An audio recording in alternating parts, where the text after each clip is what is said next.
tell me, have you ever been in a job that you hated? Yeah, I think a lot of people would say that. I was a site manager for Bovis Homes. It was a very unforgiving job. You know, a lot of people shouting at you, and you know, you weren't getting much of a reward at the end of it. You can't please anybody, can you? Because even if you're site manager, even if the project gets done on time, in budget, everyone's like, yes, as it should have. When that happens, they want more out of you as well. Like at the end of the year, at Christmas, which is always the busiest time, they'll always chuck another 10 houses on top, and it makes Christmas just a pain. Well, how old are you now? I'm 20. 20? Yeah. So is it relatively passive for you now you've got it set up? Yeah, I mean, I probably do about half an hour per house a week. So it's very passive. I would say that's very passive. That's little to no work. Yes. How did you get to the point of replacing your income, starting with very little money?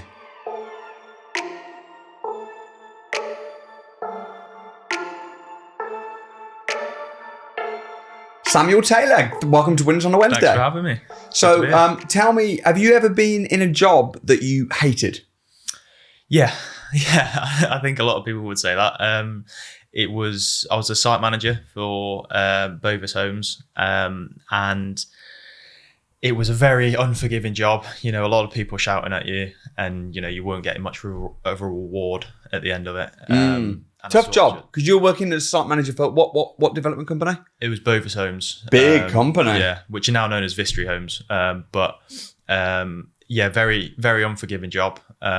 You know, you go around one corner and something else will hit you in the face. You know, customers hate you, and really, I think some jobs you can't please anybody, can you? Because even if you're site manager, even if the project gets done on time, in budget, everyone's like, yes, as it should have. Yeah, and when that happens, they want more out of you as well. Like at the end of the year, at Christmas, which is always the busiest time, they'll always chuck another 10 houses on top, and it makes Christmas just a pain. So, did you like your boss? Not to start with, but towards the end, I got a new boss, and we've sort of become good friends, and I'm still friends with him now. I think it's good to have a job that you hate, because I think that it teaches you about resilience, and it shows you what hard work is. Yeah. I mean, you were running projects where you were managing. How many houses were being built at one time that you were in charge of? So the first site I was on was 250 houses, and then the second one was about 400. Damn. Yeah. That's big. Yeah. And you were literally site manager? I was an assistant to the site manager. But what was your salary? It started at 20,000, and then it went up to about 35, and then property took over from there. So you were on 35 grand a year. Was that take home or was that gross? Gross. So you got about 28 left. Yeah. Not a lot. No, it was about 2,500 a month. Yeah. And then, you know, take the fuel off of that, the fuel bill off of that, and it's about 2 grand. And you can't claim that back. No. So you're on about 2.5 grand a month. Were you working a lot of hours? Yeah. At the time, my site was about an hour and a half away from my house. So I was doing 3 hours a day just driving. You know, I was leaving at 6. I probably wasn't getting back till sometimes 6, 7 o'clock at night. Yeah. And it wasn't fun. It's no life, is it really? No. And you have to work weekends. They expect you to work weekends and not be paid for it as well. So do what over the weekends? Go and if the trades want to come in on Saturday, it's in my contract. I've got to go and sort them out on the Saturday. I think jobs are getting tougher and harder, I think. Yeah. And you're now, how old are you now? I'm 20. 20? Yeah. So you were doing that. And do you not think, though, it would have been, I mean, were people not saying to you, keep doing it, work hard because you're going to get promoted and you're going to get more money? Was that the narrative? Yeah. I mean, because you're only 19. It's not that bad money if you're 19. Yeah, it was good. And a lot of people would say I was in a very lucky position, which I was. How did you land the job? Because you didn't go to uni now. No, I didn't. And I dropped out of college. My dad, my uncle, and my great uncle all worked for the same business. So I sort of had a little bit of an in that way. My dad was a QS and he worked on some of the sites that I was working on. So they kind of introduced you. Yeah. That helps. What's more important than a degree is a good network. Yeah. If you've got a 100%. Good network and people that can open doors for you and stuff. Exactly. How did your dad and your family feel when you told them that you were planning to quit your job that they'd help you get? Not happy. Were they really fuming? They weren't really fuming, but they were beyond impressed, I would say. Which I can understand. I can understand it. I mean, we were driving in the car, my dad and I, and he said, you know, I don't think you'll be doing this in 6 months. and then be doing the job. Be in property. Oh, so when you went into property investment yourself, yeah, he he said basically said you can fail. Yeah, I don't think he meant it to come across like that, but that's how it came. In 6 across months, to you me. won't even be doing this business stuff anymore. You'll be back in a job. Yeah. Was that after or before you'd quit your job? That was before. Right. And then I said to him, I can see you're really against me quitting my job. So what I'm going to do, I'll just quit and then I'll tell you I've done it. I won't ask you for advice. Oh, that's worse. That's worse. Wow. The thing is, though, what would have been the merit, do you think, in continuing job? Because what I like to do is, like, let's say someone says, I want to be a doctor.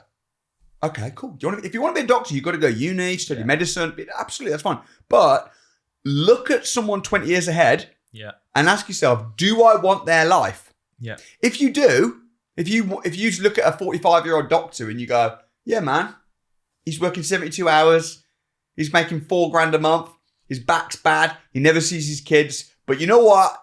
That is what I want to dedicate my life to. Then fine, go to university, right? So with you, I would have said the same thing. If I was advising you at the time, I would have said, who's your boss? How long has he been in the business? Who's your boss's boss's boss? Right? Who are these? Okay, how much are they earning? What do they do? What does their life look like? And do you want that life? Did you do that?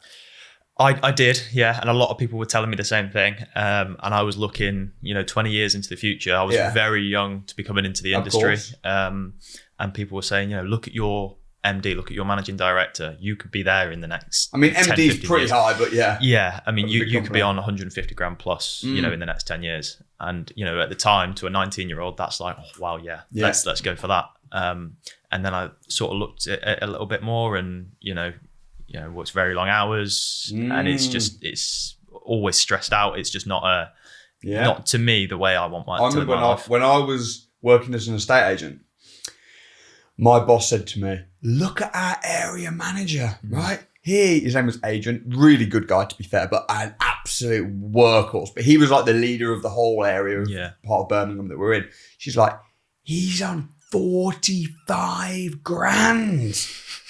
If you work your way up, you could. And I remember thinking, 45 grand. Yeah, that's not a lot of money. Like, considering this guy is like on fire. He's big boss man. He walks in, everyone's scared. He's got all this stuff to manage. He's working non-stop. 45 grand with including his commission and basic. That doesn't sound very good. Yeah. And that's when I thought, man, this is for me. Yeah. So so you quit. Were they upset? Did they offer you more money when you quit? No, because I said, you offer me more money. That's fine. You give me 10 grand more, but I'll go and get another house. And then in 3 months' time, I'll just quit again. So you can't just keep giving me more money. So because your small part-time property business is just going to keep growing and growing and growing. Yeah, you're just going to prevent the inevitable. At some point, I am going to leave. And he just said.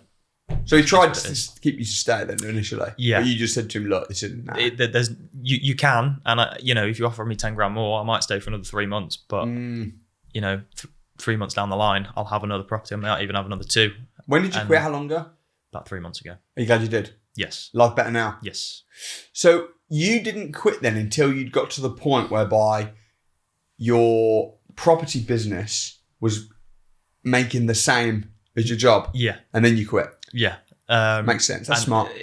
I thought that was a smart way to go, especially, I still at the time lived with my mum. So, I didn't have a house or kids or a wife or anything like that. So I had nobody depending on me. So I thought, if it goes wrong, which it won't, I mean, I've shown that it won't. You can always come crawling back. Well, yeah. And they take you. If you came back humbled and said, hey. And I never would.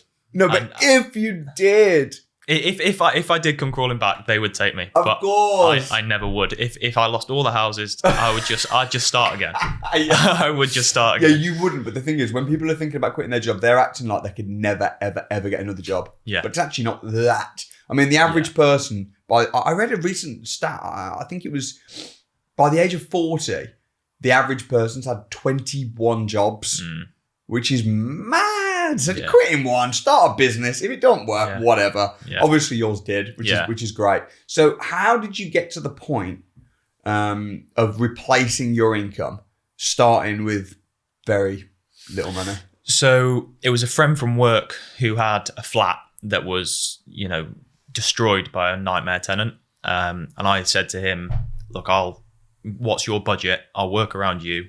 You know, you'd have to pay me anything. All I want at the end is to be able to use that as a rent to rent. And he said, yeah. So, I mean, the property, I had to replace a stud wall, new kitchen, new bathroom, new floor.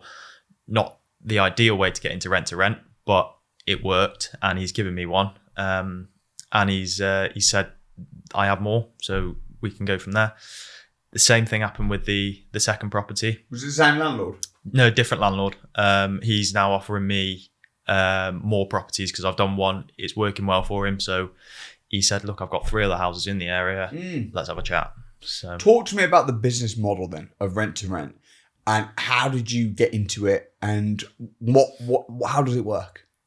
So I went to this landlord and I said, what's your market rate? And he said it's... How did you find this landlord? He was a friend, you say? It was a friend from work. So I'd just come off of the advanced training. And the week later, I went into work. We were just sat in the office having a chat. So you thoroughly grasped the concept of rent to rent and controlling properties and how it works, which is good. Yeah. Because when you say I just like, oh, well, friend from work had a property, it's like most people wouldn't know what to look for, how to calculate the numbers, how to propose something, what contracts to use. Yeah. So the first step was you were smart. You educated yourself, got an understanding of how the business works, and you invested in that. Yeah. What was the response from friends and family when you invested in training? Not the best. So I had a friend who I went to the advanced training with, and his dad was very, very negative about it. And I worked with his dad, and he was just saying, very silly. I think you're doing the complete wrong thing. I joined the academy. My friend didn't. And now I quit my job and he's still working because he's had that negative person around him. My family, they were, again, quite negative about it. But then when I explained to them, like, yeah, I know that the academy is a bit of money, but my sister went to university. I didn't go to university. This is my university. Yeah. So I don't see why it should be any different. Did they accept that? Did they? Once I explained it to them and once it had sunk in for a couple of months, then they slowly started coming around. And once they saw that the properties started making money. Yeah, of course. Yeah. You know, it's interesting though. If you go to university, you can go to university for 3, 4, 5 years. Your parents aren't going, have you made money yet? Have you made money yet? It's like, chill. Yeah. No one would say to someone who was 3 months into a university course studying business, have you started a business? Yeah. Are you a millionaire? But the expectations when it's not government backed and there's no degree is within 2 months, you're making thousands and thousands of pounds. That's it. It's very interesting. When you go on the academy, for example, with myself, and you're learning from real teachers that have got real experience, but it's not government backed with a degree at the end. It's interesting how people will try and put you off and they'll be scared and they'll try to protect you. But if you go to university to study, sociology, I'm going to uni to study sociology, people will say, oh, good for you. Fantastic. Isn't it interesting? I think we're a brainwashed society. Yes, I'd agree with that. I mean, like I say, my sister went to university and she's now fortunate enough. She's got a good job. She's working in London, but she's also living in London. You know, London prices are extortionate. She does struggle a little bit with money, but it's her philosophy and everybody else's philosophy around her is work a good job, move your way up, and then you'll become successful that way. But then what happens is every time you get a pay rise, cost of living seems to go up and match it. Yeah. And even if you get a 10% pay rise, I mean, inflation in 2022 was over 11% in 1 year, which means that if in 2022 you got a 10% pay rise, your salary went from 50 to 55, you actually took a pay cut. Yeah. And people don't realize this. So it's a slippery trap. So you quit your job, you invested a bunch of money into training programs, which was your equivalent to university. Yeah. You got a friend who you knew from work. How did you approach him? Was it not awkward saying to him? I wasn't actually trying to pitch him on a rent to rent. We were just having a chat, and he sort of the same sort of situation as you had with your grandma when she loaned you that money. Yeah. We were just having a chat. I wasn't even aware that he was interested in it. Right. And we spoke for about 10 minutes, and I was just telling him everything. He was asking me loads of questions back, and he just pulled me to one side afterwards when everyone else had left the room and said, listen, I've got a property. Here's the key. Just go and have a look. See what you can do with it. So I went down there. Woo! And I had a look. The house was the flat was absolutely trashed. So no wonder he was motivated. Yeah, so he wanted to get going with it. And I said, what's your perfect scenario here? He says, if you just refurb it for me. I said, I'll do you one better. I said, I'll refurb it for you. Tell me your budget. I won't take any money for the refurb. But if you can give it to me as a rent to rent afterwards, I said, we're solid and we'll do it like that. And he said, yeah. So did you say if you do it as a rent to rent, or did you say, how did you word it to him? I said, if I can use the property in the way I want to use it, as in I want to manage it, I said, it's not going to become a brothel or anything like that. It's just, I will be using it as effectively an Airbnb. I didn't beat around the bush with him because I thought I'll just be honest. He's a friend. I'll just be honest with him. Yeah.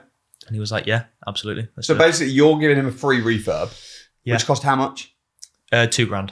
$2,000. Yeah. Which is a pain in the bum. Yeah. He's got this property. It's probably been trashed by tenants. Yeah. He probably don't want tenants anymore. Yeah. So now you're saying to him, look, let me give you a rent. I'll be renting it through my company. I will put it on Airbnb, but I'll manage it. You never have to think about the property ever again. Yeah.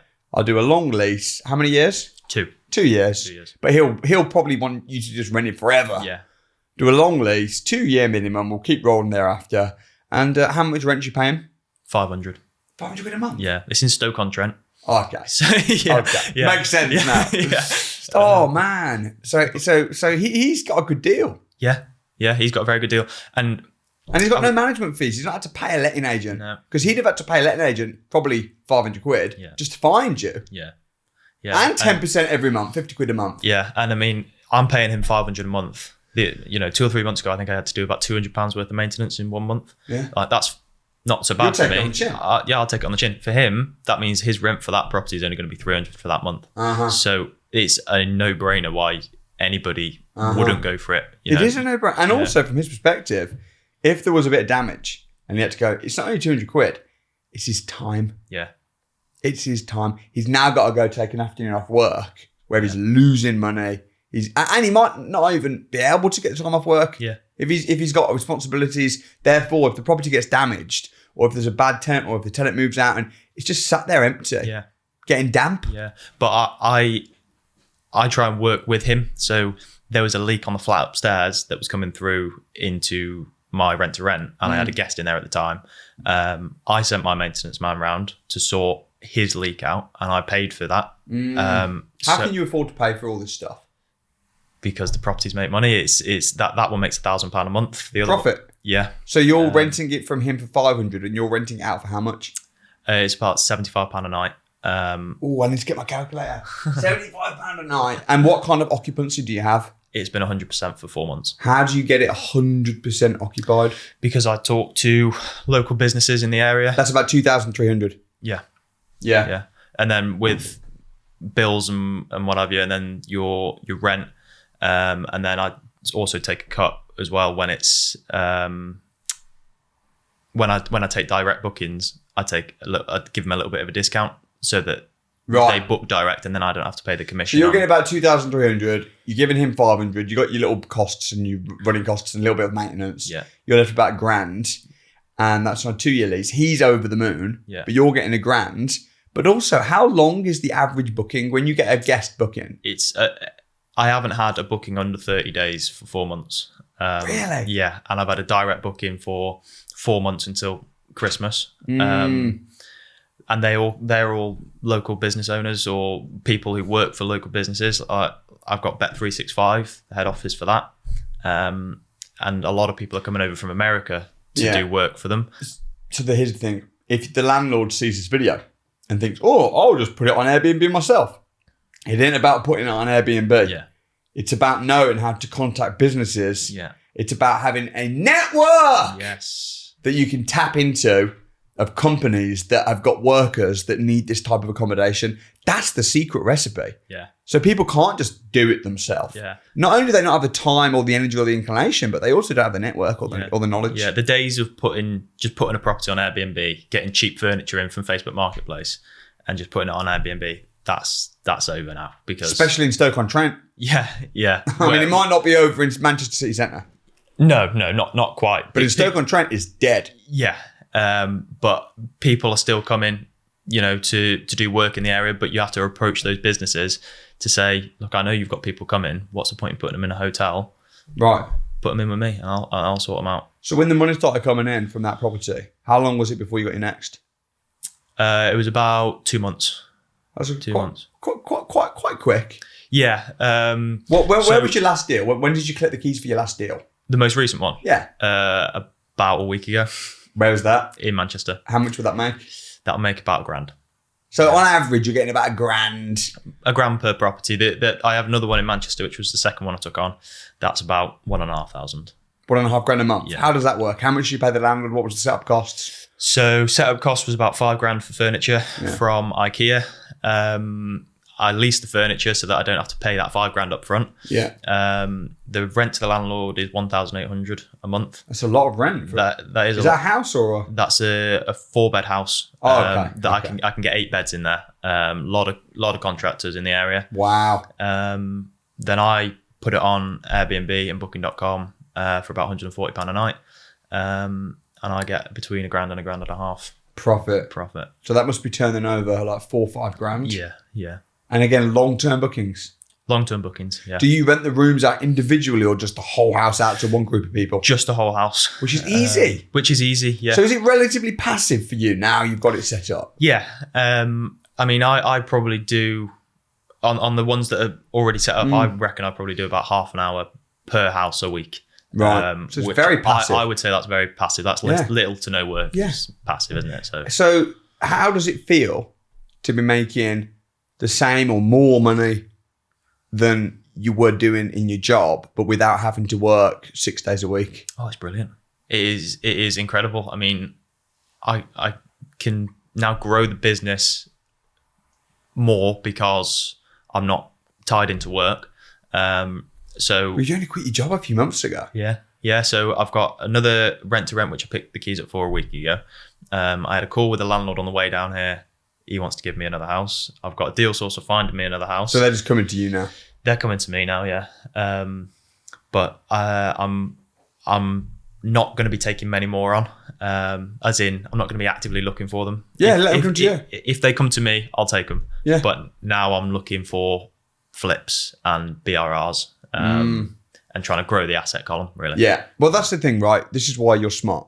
Because every personal business should have fast pound and slow pound. Yeah. Create money, get some cash coming in, which means you're free, you can quit your job. Yeah. It might be passive even if it is brilliant, but if you have to do a bit of work, that's okay. But then start owning stuff. Yeah. Start owning land. That's where the generational wealth. Yeah, exactly. And that's where your complete security comes in. Yeah. Because if I have a rent to rent, for example, I get paid, I get paid once, when a guest stays. If I have a flip, I can get paid once. Granted, it's a hell of a lot more money. If I've got a BRR, I get paid 3 times. I get paid from the refurb, the capital appreciation, and then the rental income as well. Yeah. So, but the thing is with BRR, if you'd have tried to quit your job building your own property portfolio, it would have probably taken 3 to 5 years. I'd still be working. Oh, you would, yeah. You would, yeah. You can do it, but it's very slow. Yeah. Whereas with things like rent to rent, where you're the middleman, where you're controlling it. I mean, the biggest taxi firm in the world, Uber, doesn't own any taxis. Yeah. The biggest hotel business in the world, Airbnb, doesn't own any hotels. Yeah. Premier Inn don't own. They lease those buildings and just plaster their name all over. So these old school property investors and landlords, they go, oh, rent to rent, ugh. Oh, it's a waste of time. You don't own it. It's like, no, you're an idiot. Yeah. People are scared of what they don't know. Yeah. And I think people are more afraid of failure than they are of winning. Yeah. So they won't even try. And I think that's quite a scary thing, because if you're not afraid to fail, then you're never going to go any further, are you? And if you fail at rent to rent, all right, you might lose a couple grand. Imagine if you fail by buying a property that's a lemon. Yeah. And now you've lost 300 grand. Yeah. Those 2 buy-to-lets that my mum and dad have in Stoke-on-Trent, they own them in their personal name, which we already know that's not going to work for them. But their rent is about 500 a month on those 2 houses. When you've got Section 24 tax and all that sort of stuff as well. And you've got tenants not paying. And you've got tenants not paying, and you've got leaks coming in. You're not going to be making a hell of a lot of money on that. No. And then I can take a 2-bed flat, which is a 5-minute drive from the ones that they have, and turn £1,000 of profit a month. Yeah. So it's... Are your family members now and your friends that were skeptical, are they wanting a piece of the action yet? They don't want me to give them money, but they want to give me money. So explain. I probably shouldn't say this. Well, you don't have to say who the person is. A family member has said, I've got a bit of money. Can you put it into property for me? So they want to do like a JV or something with you? Yeah, but they want to be shown the process as well. So they want to get familiar with what you're doing, how it's working. Yeah, that's brilliant. And that's the thing. When your friends and family say, "Oh, don't do it, be careful," they'll end up wanting to jump on your deals. Yeah, I have no doubt that every single one of my direct family members, like my siblings, my mum and dad, I have no doubt that they will be in property. They'll be on the academy, bro. Yeah. They'll use your affiliate link. That's awesome. Yeah. Well, mate, massive congrats on what you've done, getting out your job. Thank you. And it takes huge courage, and look forward to seeing what's next. Yeah, perfect. Thanks for having me.